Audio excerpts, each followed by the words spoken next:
चौथे एपिसोड के अंत में हमने देखा था कि रिको और रेग दूसरे लेयर में पहुंच गए थे। वहां पर रेग को अंदाज़ा लग जाता है कि उन्हें किन किन खतरों का सामना करना पड़ेगा। आज के एपिसोड में हम देखेंगे कि दूसरे लेयर में उनके लिए अबिस ने क्या क्या छुपा कर रखा है। तो चलिए शुरू करते हैं। Break out, I've got to see. Spent all my life holding all of it closely.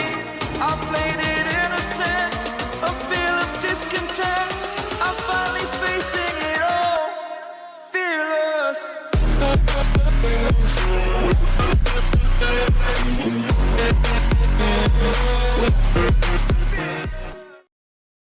वो दोनों किसी तरह के अजीब जंगल से होकर गुजर रहे हैं। रेग को थोड़ी सी चिंता हो रही है क्योंकि यहाँ के बड़े बड़े पेड़ पौधे उनके फील्ड ऑफ व्यू को रोक रहे हैं। रिको रुक जाती है और दिखाती है कि ये पेड़ किस तरह से उनकी मदद कर रहे हैं। रिको कहती है ये छोटे छोटे पौधे हमेशा नॉर्थ की तरफ इशारा करते हैं और ऊपर जो बड़े पत्ते हैं वो हमेशा अबिस के केंद्र की तरफ इशारा करते हैं। रिको की इंटेलिजेंस को देखकर रेग उसकी तारीफ करने लगता है तो रिको कहती है ये कुछ ज़्यादा ही हो रहा है।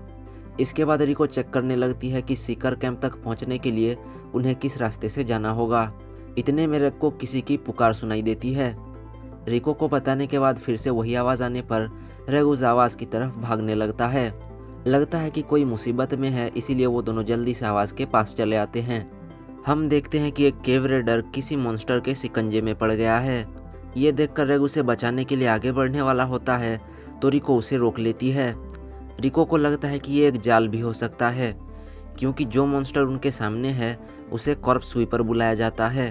कॉर्प्स स्वीपर अपने शिकार की आवाज़ की मिमिक्री करके दूसरों को अट्रैक्ट कर पाते हैं। अब पता चलता है कि वो केव रेडर तो कब का मर चुका है। रेग को बहुत बड़ा झटका लगता है और रिको नोटिस करती है कि पीछे से कुछ आ रहा है। रेग को बचाने के चक्कर में रिको एक दूसरे कॉर्प्स स्वीपर का शिकार बन जाती है। रेग को अपनी बेवकूफ़ी पर काफ़ी गुस्सा आता है और वो समझ जाता है कि रिको को बचाने के लिए उसके पास सिर्फ एक मौका है। अपनी रेंज से बाहर जाने से पहले ही रेग अपना हाथ लॉन्च कर देता है, मगर एक दूसरा परिंदा रेग को रोक लेता है। रेग एक और बार कोशिश करता है और फिर से उसे रोक लिया जाता है। रेग के सामने अब एक पूरा झुंड खड़ा है। वो परिंदे अब रेग पर भी टूट पड़ते हैं। ये देखकर रिको उसे आवाज़ देती है मगर रेग कुछ भी नहीं कर पाता है। ऊपर जाने की वजह से रिको की हालत काफ़ी बिगड़ जाती है और वो बेहोश हो जाती है। अब रेग देखता है कि रिको तो बच्चों का नाश्ता बनने वाली है। ये सब देखकर रेग बौखला गया है क्योंकि वो कुछ नहीं कर पा रहा है। वो पूरी तरह से बेबस हो चुका है मगर अचानक उसके अंदर से एक आवाज़ आती है, ये मैं कहाँ पर हूँ। फिर से वही आवाज़ उसे आगे बढ़ने के लिए कहती है। अब रेग का हाथ अपने आप ऊपर होने लगता है। रेग को याद आता है कि उसने इसी तरह का कुछ पहले भी किया था। उसके हाथ में अब एक रोशनी चमकने लगती है और एक बहुत बड़ी एनर्जी बीम निकलती है। उसके सामने जो कुछ भी था सब राख में मिल जाता है। इसके बाद रिको को नीचे गिरता हुआ देखकर रेग उसे पकड़ने के लिए भागने लगता है। रिको को संभालने के बाद वो देखता है कि उसकी हालत बहुत ख़राब है। रेग जल्दी से रिको को लेकर नीचे की तरफ जाने लगता है। नीचे आने के बाद वो रिको को लेटा देता है और अपने कांपते हुए हाथ को देखने के बाद उसने जो तबाही मचाई है उसे देखता है। रेग अपने कांपते हुए हाथ को शांत करता है क्योंकि वो रिको को ही उड़ाने वाला था। उसे समझ में नहीं आता है ये सब क्या है, वो खुद क्या है। कुछ वक्त के बाद रिको की आंखें खुलती हैं। रिको को कहीं पर भी चोट नहीं लगी है, इसीलिए रेग का घबराना थोड़ा कम होता है। थोड़ा सा पलटने पर रिको देखती है कि यहाँ पर किस तरह की तबाही मची थी। रेग कहता है ये सब अपने आप होने लगा और वो खुद को काबू नहीं कर पा रहा था। मगर रिको काफ़ी एक्साइटेड है क्योंकि वो इस टेक्निक को एक नाम देना चाहती है। रिको इसका नाम दी इंसिनरेटर रखना चाहती है मगर रेग को इसमें कोई दिलचस्पी नहीं है। वो अगर थोड़ा सा भी चूक गया होता तो रिको को भून डालता। अब रिको उसे समझाने की कोशिश करती है कि उस दिन रेग ने ही अपने एनर्जी ब्लास्ट से उसकी जान बचाई थी, मगर उस दौरान एनर्जी ब्लास्ट का डायमीटर इतना बड़ा नहीं था। रिको कहती है तुम इस पावर को ज़रूर काबू कर सकते हो, मैं इसमें तुम्हारी मदद करूँगी। इतने में रेग की नज़र धुंधली होने लगती है। उसका सर चकराने लगता है और वो ज़मीन पर गिर जाता है। अब हम देखते हैं कि रिको मर चुकी है, मगर इतनी भी जल्दी किया है क्योंकि ये रेग का सपना था। उठते ही रेग देखता है कि रिको थोड़ी सी नाराज़ है। रिको तुरंत रेग से उसका हाल पूछती है क्योंकि वो काफ़ी देर से सोया हुआ था और उठाने पर भी नहीं उठ रहा था। रेग कहता है मैं अब ठीक हूँ, मुझे काफ़ी बेहतर लग रहा है। अब रेग पूछता है कि वो क्या कर रही थी, तो रिको कहती है कि उसका गाइड बुक कहीं गुम हो गया है। उसे लगता है कि जब कॉर्प्स स्वीपर ने उसे पकड़ लिया था तब वो कहीं पर गिर गया होगा, मगर रेग ने जिस तरह की तबाही मचाई है उस सब के बीच में किताब को ढूंढना नामुमकिन है। अब वो दोनों शांति से बैठकर खाने लगते हैं। रेग के मुंह में पानी आ रहा है और वो पके हुए मीट को चखता है। रेग को इसका स्वाद थोड़ा अजीब मगर स्वादिष्ट लगता है। अब रेग रिको की तारीफ करता है खुद से शिकार करने के लिए, तो रिको कहती है ये उन मरे हुए कॉर्प्स स्वीपर का मीट है।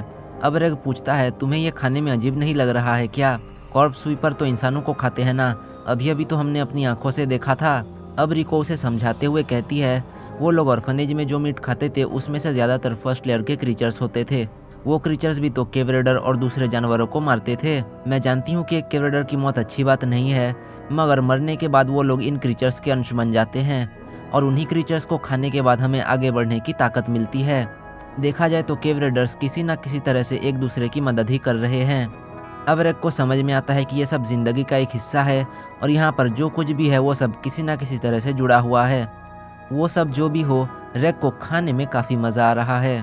इसके बाद वो दोनों अपने सफ़र को फिर से शुरू करते हैं। नीचे जाते वक्त कई मुश्किलों का सामना करना पड़ता है, कुछ छोटे तो कुछ बड़े, मगर वो दोनों नहीं रुकते हैं। आगे बढ़ते हुए लगभग एक दिन के सफ़र के बाद वो दोनों इन्वर्टेड फॉरेस्ट तक पहुंच जाते हैं। इन्वर्टेड फॉरेस्ट में सब कुछ उल्टा है, पेड़ पौधे भी उल्टे हैं और पानी भी ऊपर की तरफ बह रहा है। यहाँ पर रेग अपना हाथ आगे बढ़ाता है तो तेज़ हवा अड़चन डाल देती है। रिको कहती है यहाँ पर तुम सीधा शूट नहीं कर पाओगे।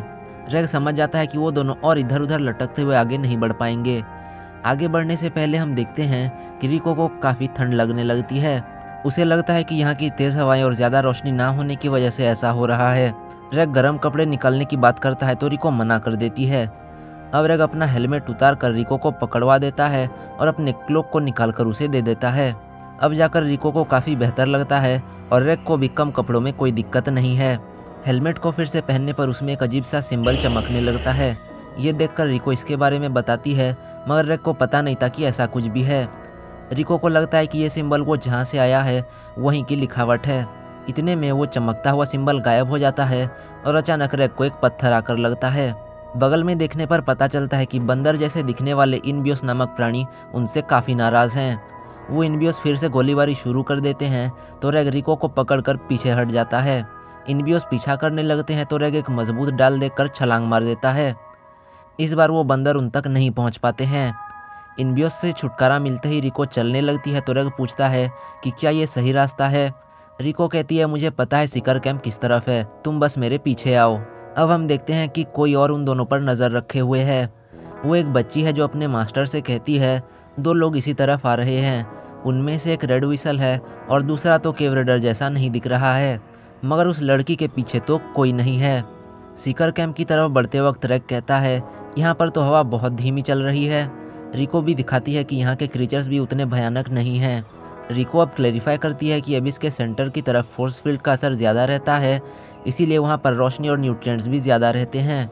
इसी वजह से एबिस के सेंटर में खतरा रहता है और एबिस के छोर की तरफ आने पर कर्स का असर कम होने के साथ साथ ये जगह पीसफुल भी रहती है। इन बातों की वजह से सीकर कैंप को इन्वर्टेड फॉरेस्ट के एक छोर पर बनाया गया है। रिको एक और बात बताती है कि फोर्स फील्ड का असर इस जगह पर कम रहने की वजह से यहाँ पर विजिबिलिटी काफ़ी अच्छी है। इसी वजह से सीकर कैंप में एक बड़ा सा टेलीस्कोप भी लगाया गया है। अब रेग दूर हाथ बढ़ाकर कहता है कहीं तुम उस टेलीस्कोप की तो बात नहीं कर रही हो। वो दोनों सीकर कैंप तक आ चुके हैं। कैंप काफ़ी ऊपर बनाया गया है, इसीलिए रेग सोचता है कि ऊपर कैसे जाना है। रिको कहती है मैं भी यही सोच रही हूँ, क्योंकि सीकर कैंप में हमेशा कोई ना कोई लुकआउट ड्यूटी पर रहता है ताकि केव रेडर्स आने पर वो गोंडोलास को नीचे करके उन्हें रिसीव करें। रेग को लगता है कि एक रेड विसल और रोबोट को देखकर उन्हें कुछ गड़बड़ लग रही होगी। अब रिको रेग से अपने हाथों का यूज़ करने को कहती है। रेग कोशिश करता है और उसमें कामयाब भी हो जाता है, मगर रेग एक झटके में घबरा जाता है क्योंकि उसके हाथों को किसी ने पकड़ लिया है। जिसने रेग के हाथों को पकड़ा है वो कहती है लगता है वो शैतान अभी भी जिंदा है। ये मोहतरमा है दी अनमूवेबल सोवर्न ओजेन दी इमूवेबल। ये एक वाइट विसल है जिसके पास इनकम्पेरेबल फिजिकल स्ट्रेंथ है।